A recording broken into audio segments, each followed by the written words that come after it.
পশ্চিমবঙ্গের মুর্শিদাবাদে সহিংসতায় ৩ জন নিহত হওয়ার বিষয়ে নিন্দা জানিয়ে বাংলাদেশের মন্তব্য প্রত্যাখ্যান করেছে ভারত।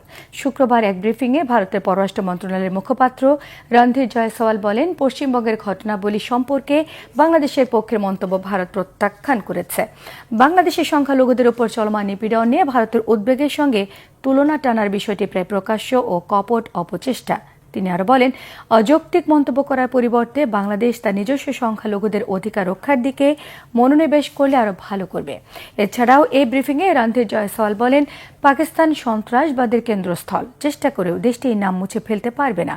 এর আগে বৃহস্পতিবার এক বিবৃতিতে প্রধান উপদেষ্টা ডক্টর মোহাম্মদ ইউনূসের প্রেস সচিব শফিকুল আলম ভারতে মুসলমানদের উপর হামলা নিন্দা প্রকাশ করেন। পাশাপাশি মুর্শিদাবাদের ঘটনায় বাংলাদেশকে জড়ানোর চেষ্টার তীব্র প্রতিবাদ জানান।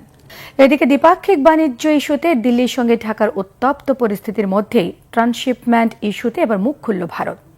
ভারতের স্থলবন্দর এবং বিমানবন্দরের জটের কারণে বাংলাদেশকে দেওয়া ট্রান্সশিপমেন্ট সুবিধা বাতিল করেছে দেশটি। সম্প্রতি এক ব্রিফিংয়ে এমনটাই জানিয়েছেন ভারতের পররাষ্ট্র মন্ত্রণালয়ের মুখপাত্র রণধীর জয়সওয়াল।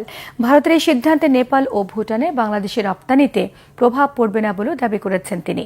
বিস্তারিত মীর ফজলে রাব্বির ডেস্ক রিপোর্টে। গত ৮ এপ্রিল বাংলাদেশকে দেওয়া ট্রান্সশিপমেন্ট সুবিধা বাতিল করে ভারত। এই সুবিধার মাধ্যমে এতদিন ভারতের বন্দর ব্যবহার করে অন্য দেশে পণ্য পৌঁছাতে পারত বাংলাদেশ। ফলে এই সুবিধা বাতিলে দুই দেশের মধ্যে বাণিজ্যিক সম্পর্ক নিয়ে উত্তপ্ত পরিস্থিতির সৃষ্টি হয়। প্রাথমিকভাবে আশঙ্কা করা হচ্ছিল ভারতের এই সিদ্ধান্তে বাংলাদেশ হয়তো বড় কোনো সমস্যায় পড়তে যাচ্ছে, কিন্তু বাংলাদেশের অন্তর্বর্তী সরকারের পক্ষ থেকে বলা হচ্ছে এ নিয়ে কোনো সমস্যা দেখছে না তারা। উল্টো বাংলাদেশের পক্ষ থেকে ভারতকে দেওয়া ট্রানজিট ট্রান্সশিপমেন্ট সব সুবিধা বাতিল চেয়ে সরকারকে লিগ্যাল নোটিশ দেওয়া হয়েছে।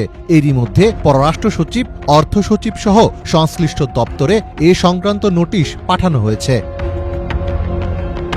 বাংলাদেশকে দেওয়া ট্রান্সশিপমেন্ট সুবিধা বাতিলের পর ভারতের বিভিন্ন সংবাদ মাধ্যমে ফলাও করে বলা হয়েছিল, বাংলাদেশের প্রধান উপদেষ্টা ভারতের 7 সিস্টার্স নিয়ে মন্তব্য করার পর ট্রান্সশিপমেন্ট সুবিধা বাতিল করেছে তাদের সরকার। তবে বাংলাদেশের পাল্টা প্রতিক্রিয়ার পর সেই অবস্থান থেকে সরে আসছে তারা। বৃহস্পতিবার নয়াদিল্লিতে সাপ্তাহিক ব্রিফিংয়ে বাংলাদেশের ট্রান্সশিপমেন্ট সুবিধা বাতিল নিয়ে ইঙ্গিতপূর্ণ কথা বলেন দেশটির পররাষ্ট্র মন্ত্রণালয়ের মুখপাত্র রণধীর জয়সওয়াল।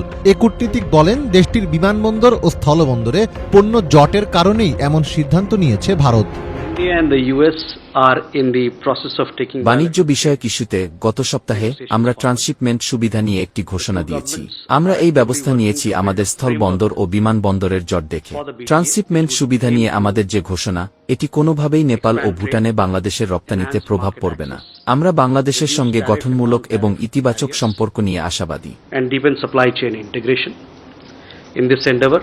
রণধীর জয়সওয়ালের সুরের সাথেই মিল রেখে প্রতিবেদন প্রকাশ করেছে ভারতের সংবাদ মাধ্যম টাইমস অফ ইন্ডিয়া। প্রতিবেদনে বলা হয়েছে, ঢাকা বাণিজ্য বিষয়ক যে সিদ্ধান্ত নিয়েছে সেটির বদলে সম্ভবত আর কোনো পাল্টা ব্যবস্থা নেবে না দিল্লি। টাইমস অফ ইন্ডিয়ার দাবি, ভারত সরকার ট্রান্সশিপমেন্ট সুবিধা বাতিলের আগেই গত মার্চ মাসে বাংলাদেশ 3টি বন্দর বন্ধ ও স্থলবন্দর দিয়ে সুতা আমদানি বন্ধের সিদ্ধান্ত নিয়েছিল। যদিও সুতা আমদানি সংক্রান্ত নির্দেশনা গত সপ্তাহেই জারি করে অন্তর্বর্তী সরকার। বিশ্লেষকদের অনেকে মনে করছেন, বাংলাদেশ আন্তর্জাতিকভাবে তার নিজের ভাবমূর্তি প্রতিষ্ঠা করতে পারার বিষয়টিকে ভালোভাবে দেখছে না ভারত। ভারত চাইছে বাংলাদেশ যেন ভারতের বলয় থেকে বের না হয়ে যায়, আর এ কারণেই বাংলাদেশের ট্রান্সশিপমেন্ট সুবিধা বাতিল করেছে দেশটি। পণ্য রপ্তানির সময় পণ্যের চালানের জন্য যদি আরেক দেশের যানবাহন ব্যবহার করতে হয়, তাহলে একে ট্রান্সশিপমেন্ট সুবিধা বলা হয়। 2020 সালের 29শে জুন বাংলাদেশ ও ভারতের মাঝে এই মর্মে চুক্তি হয় যে ট্রান্সশিপমেন্ট প্রক্রিয়ায় ভারতের ভূখণ্ড ব্যবহার করে বাংলাদেশের পণ্য তৃতীয় কোনো দেশে পাঠানো যাবে। সীমিত আকারে ব্যবহার হলেও এই সুবিধা এতদিন পেয়ে আসছিল বাংলাদেশ। যদিও এই ট্রান্সশিপমেন্ট সুবিধা বন্ধ হলে বাংলাদেশের বড় কোনো সমস্যা হবে না বলেই মনে করছেন অনেকে। তবে ভারতের বিমানবন্দর ব্যবহার করে ইউরোপ, আমেরিকায় তৈরি পোশাক সহ যেসব পণ্য রপ্তানি হয়, ট্রান্সশিপমেন্ট বাতিলের কারণে সেগুলো এখন বন্ধ হয়ে যাবে। ফলে কিছুটা হলেও বিপাকে পড়বে দেশের তৈরি পোশাক খাত। মীর ফজলে রাব্বি, বাংলা ভিশন।